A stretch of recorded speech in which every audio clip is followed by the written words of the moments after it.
Okay, recording na po tayo.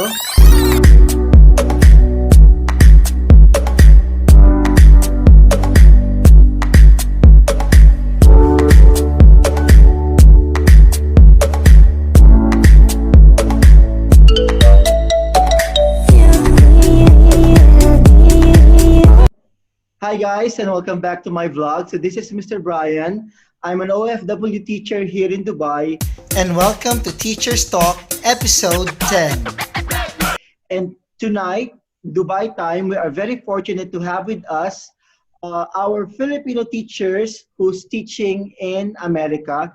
So let's welcome Teacher Sheryl and Teacher Rayl from America, respectively. So for our first question, let us introduce ourselves lang po. Teacher Sheryl, start na po. Sa inyo po tayo mag-start. Okay. Hello, everyone. I am Teacher She of Number Recipes YouTube channel. I am so happy to be your guest, and hello to our lovely listeners and viewers. I am currently teaching at Freedom High School in Florida. I am a professional teacher for 8 years now, and I used to teach in private school in Makati and a public school in Quezon City. Now I'm teaching geometry here in the United States of America. Thank you, Miss. Now it's your turn, Teacher Rayl. Teacher Rayl, Teacher Rayl. Hi everyone, I'm Teacher Rayl. I am teaching here in the United States for 2 years now. Back in the Philippines, I've been teaching high school students. So high school din yung estudyante ko dito. I came here 2018, so yeah, 2 years lang yung experience ko dito sa United States. I'm from Benguet, Philippines. Thank you po. And nice to get to know you as well po. So, mostly po, my subscribers, hindi naman po ganun karami, they would like to know your teaching experience and the application on how you got the job to teach in the USA po. Unahin na po natin si Teacher Rayl. Okay, yung pagpunta ko dito sa US is via the EPI program, if you have heard of Educational Partners International. I came to know EPI when I was browsing for opportunities to teach abroad when back in 2018 I felt the need to change workplace. So I was looking for opportunities to grow. So I decided to browse something, teaching opportunity, and I came across EPI, and luckily, going through their process, maganda naman siya kasi bali hindi siya dumaan sa agency. And that is what is very good about that kasi kumbaga direct hire siya. They served as our sponsor. So we are here for an exchange visitor visa. It's a temporary visa that can be that lasts for 3 years, but it can be extended to 5 years. Okay. So, how about Teacher Sheryl po? So yung story ko naman ng pagpunta dito sa US is way back 2015, my fiancé and a friend from the Philippines used to apply for US teaching jobs. And then we attended agencies, seminars, and went through the interview process. So we got actually teaching job offers in Arizona and Colorado. However, we did not push through to that agency because they are asking an enormous lump of money. As in like almost ₱1 million for each person. So I think that time hindi kami ready. So although magpapa-loan, but hindi kami ready na magkaroon ng ganun kalaking utang. And then so we decided na wag na munang ituloy yung 2015 application na yon. And then luckily may mga friends kami na nag-work na nakapunta ng US through Educational Partners International, as what Mr. Rayl mentioned a while ago. So we got teaching job offers in the US, and we just spent like a plane ticket, US embassy fee, and the CFO fee, and some some pocket money for snacks and travel. So like we spent almost 50,000 just to get here in the US. So na-mention naman ni Teacher Rayl kanina yung type of visa that we have here. J1 teachers, we are cultural ambassadors. So J1 teacher aims to promote and integrate other cultures in the educational school system. And the main objective is to help our Filipino and USA students appreciate different cultures. Okay, so thank you for sharing with us those anecdotes po. Another question lang po, yung work niyo po dyan would last for 3 years, yung visa niyo po, and then you'll go back to the Philippines. And how's the process if you want to teach for longer period of time po? How will it go? So, ulitin ko na yung J1 visa, you can stay here for 3 years, which can be extended up to 5 years, although yung extension for additional 2 years would be subject to the approval of your school and your sponsor, which is EPI. Mm-hmm. And that would also depend on your performance. So, depende talaga sa yung performance and the availability of the teaching position. Currently, we are subject to what we call 2-year residency or 2-year home residency. Ano yung term, Teacher She? Currently, home rule. Oh yeah, 2-year home rule policy. So pag kasi J1 visa ka, you got to go back to your home country to share whatever learnings you have gained sa pagstay mo dito sa US. So yun yung purpose ng program na yon. Okay. They are giving what we call waiver naman, depende sa sitwasyon mo, but currently yung CFO parang kahapon lang nag-release ng hindi masyadong clear statement about sa status ng pagpapapunta ng teachers from the Philippines to US. So we'll just wait for more updates about that kasi nag-release sila ng statement kahapon na parang hindi mo napapayagan makapag teach ang mga Filipino teachers sa US, but we'll see what will the update be in the coming days. Okay, thank you po. After this pandemic. Okay, I would just like to take this opportunity po to ask you, this is not included in the questions I sent, but kamusta naman po yung pagkakaiba ng pagtuturo sa US sa Philippines? Kahit sino po. Oh, yeah.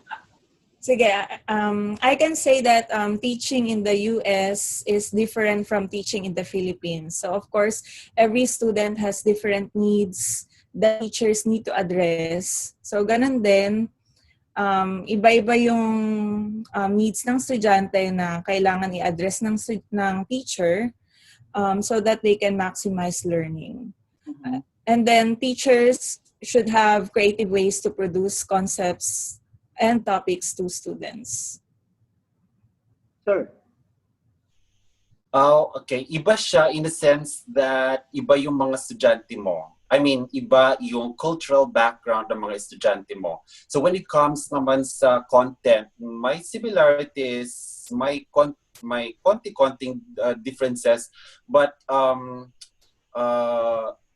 what makes it different is that it's the behavior of American students because they are so diverse. We got students who are Black, Hispanic, Asian, the Caucasian. So yung diversity ng personality ng mga bata sa loob ng classroom, yun yung nagbibigay ng talagang kaibang experience na pagtuturo dito sa US classroom. Yes, I can relate to that po. Here in Dubai, we have Arabs, we have expats, and then we have Filipinos as well. And during my first year, medyo nagulat din ako kasi sanay din tayo dun sa timid students sa Philippines na nakaupo lang, they don't question. but here they will challenge and they will I think it's the same in the USA. They will challenge you and they will really, test your patience. Tama po ba? Yeah. Isisingit ko lang, teacher. May ginawa akong video about sa challenges ng pagtuturo dito sa US classroom. So, check my channel, Teacher Rayl. There is a video that says challenges in the US classroom. So, you got to know more what is happening inside a US classroom. So yun guys, if you want to see more of Teacher Rayl in action, I will link down a link below para ma-check mo yung kanyang YouTube channel. Teacher Sheryl, kayo po, ano po ang inyong YouTube channel? Let's take this opportunity to promote our... Okay. So yung YouTube channel ko ay Number Recipes. Number Recipes. So more of math lessons, math tricks, and nag-share din ako ng mga online tool for teachers natin sa Pilipinas. Wow, that's great. Ngayon po, nandito tayo sa ating pinaka-most exciting part, ang tanong ng karamihan sa aking mga subscribers. Kamusta naman po ang pasweldo sa USA? It doesn't need to be specific po, but can you give us a rough estimate? Wow, talagang sahod ang ating pag-uusap. Okay. Para ma-inspire ang audience. Tama. So dito sa Florida, Florida is one of the states that give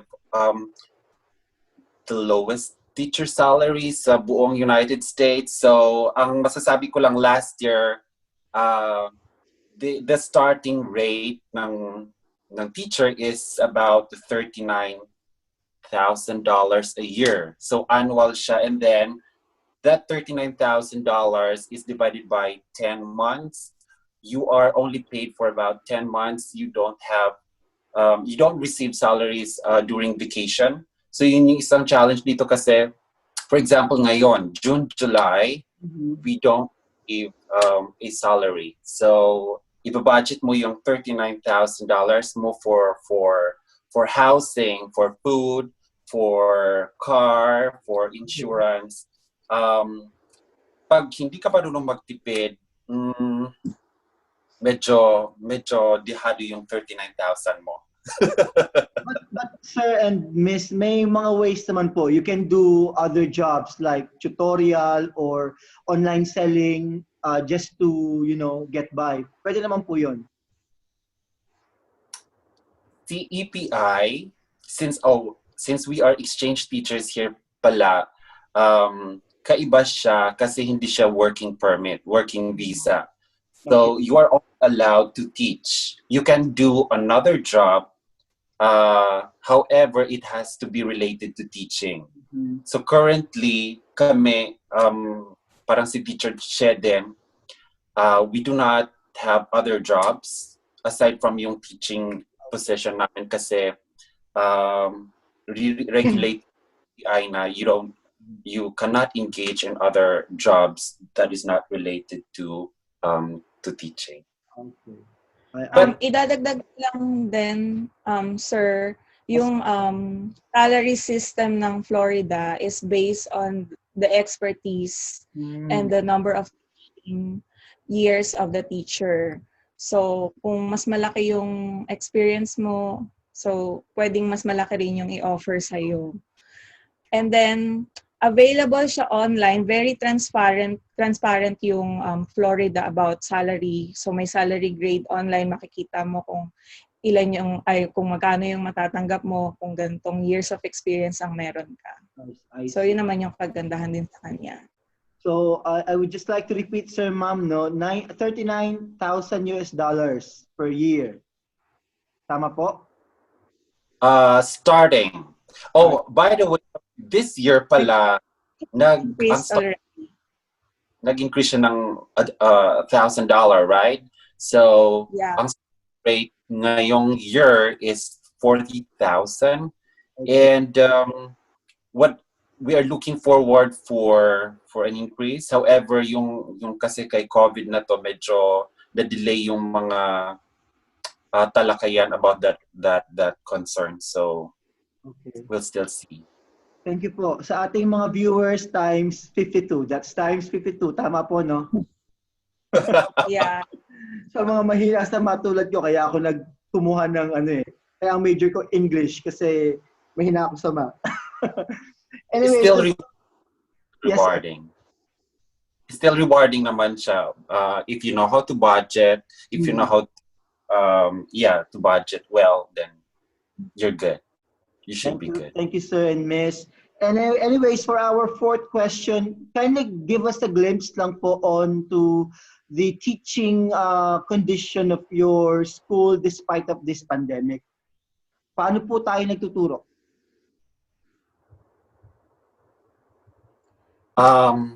Ngayon, or yung katatapos na quarter, we had been doing distance learning or online learning siya. So,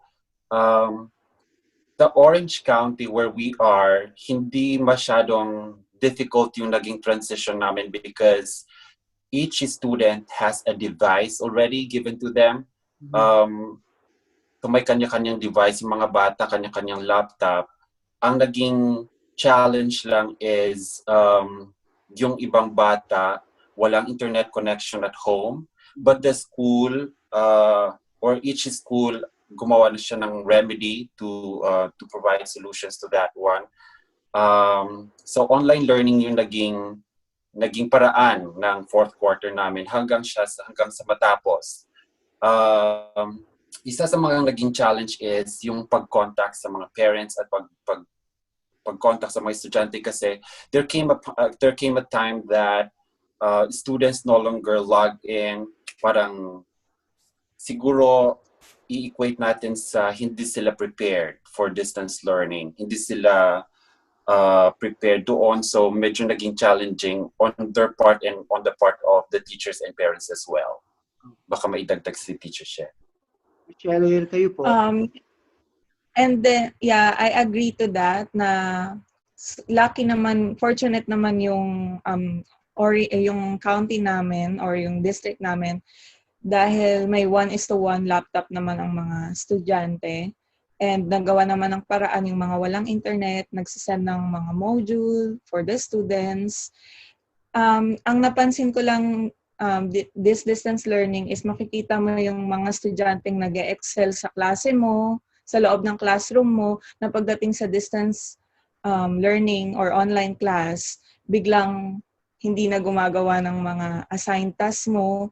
So may mga ganong moments na parang nasasad ka kasi alam mo na magaling tong estudyanteng to pero bakit hindi nag-excel dito sa online class mo. Meron namang mga estudyante na hindi nag-excel sa klase mo pero sobrang gumagawa ng mga online tasks mo at laging updated.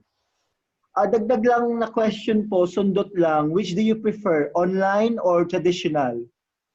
Where you Oh my gosh. Siguro, balik ako sa sinabi kong kung prepared yung teacher at prepared yung mga estudyante, okay yung online learning. Pero it really was a challenging experience kasi hindi talaga prepared ang karamihan talaga. So I still prefer in-person class, in-person teaching and learning kasi mas nakikita mo kasi in-person yung reaction ng bata. So may mga instances na minamanifest ng bata pag hindi niya talaga naiintindihan yung lesson which he or she does not necessarily voice out. So by looking or observing the behavior of students inside the classroom, you can provide the necessary strategy or the necessary response to help the child na ma-meet yung kanilang needs. In contrast to distance learning na talagang hindi mo nakikita, yung basis mo lang ng pag-gauge kung nagpi-perform yung bata is sa kanyang outputs na ginagawa. So, I still prefer in-person. But we'll see what happens next school year. Thank you, sir. Michelle, Yes. kayo po.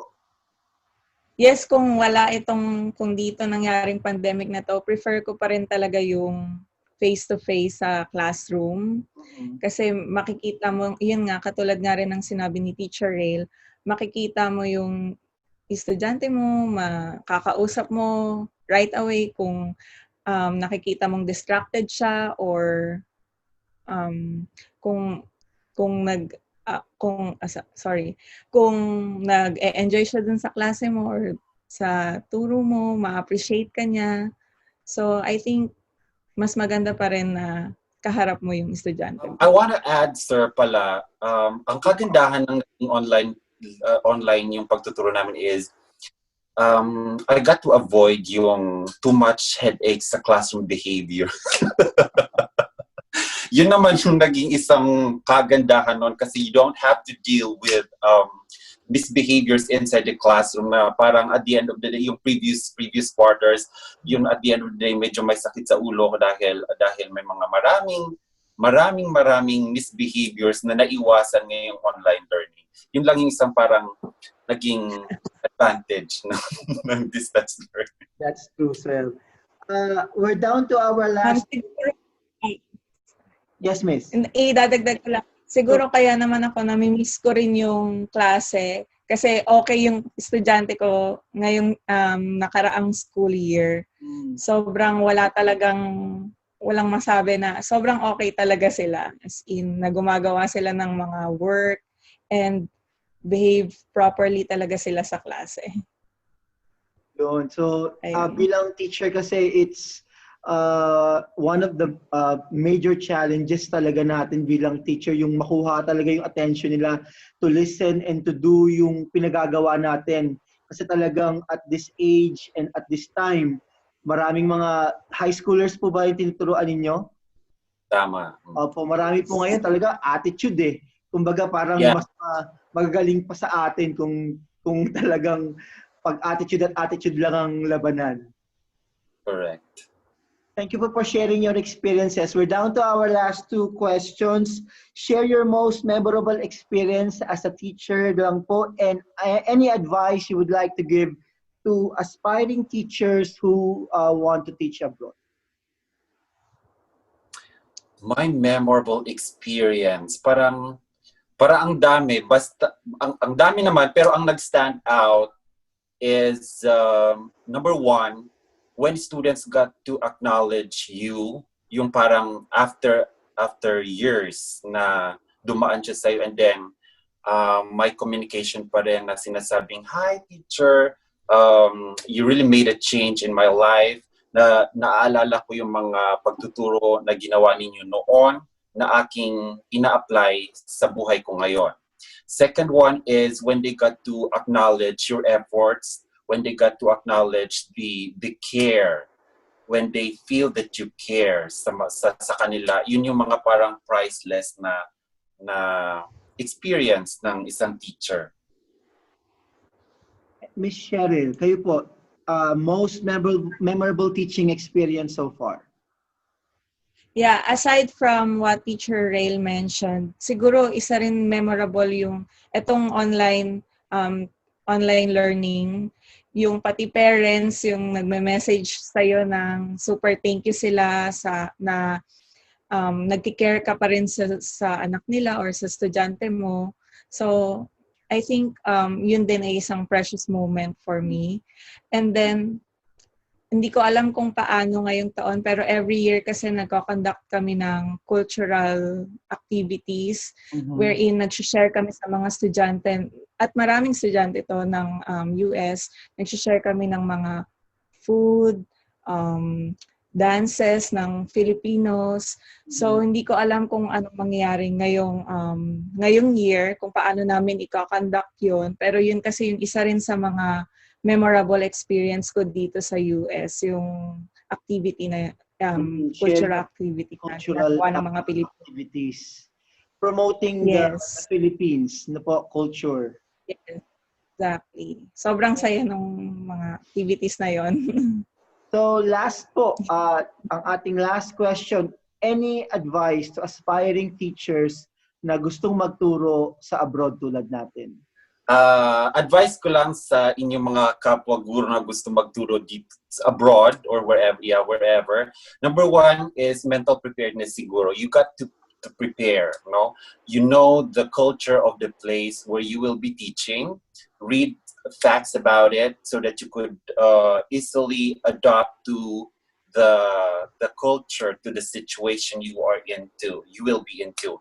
Second one is yeah, learn to be flexible kasi ang dami-daming challenges. Iba yung kinagawian mong culture, and then yung bago mong environment ay magbibigay din sa iyo ng mga challenges, so you have to be flexible and have faith that you can face every challenges. So walang perfect na workplace, walang perfect na teaching position, walang perfect na mga na school, but you got to know how to adjust to the different situations so you can cope with the difficulties that you will encounter.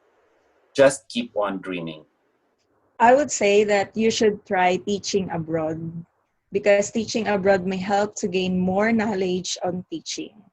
You can do a lot of things elsewhere. It may be difficult at first, but if you continue to teach and give all your heart to your students, students are very appreciative here.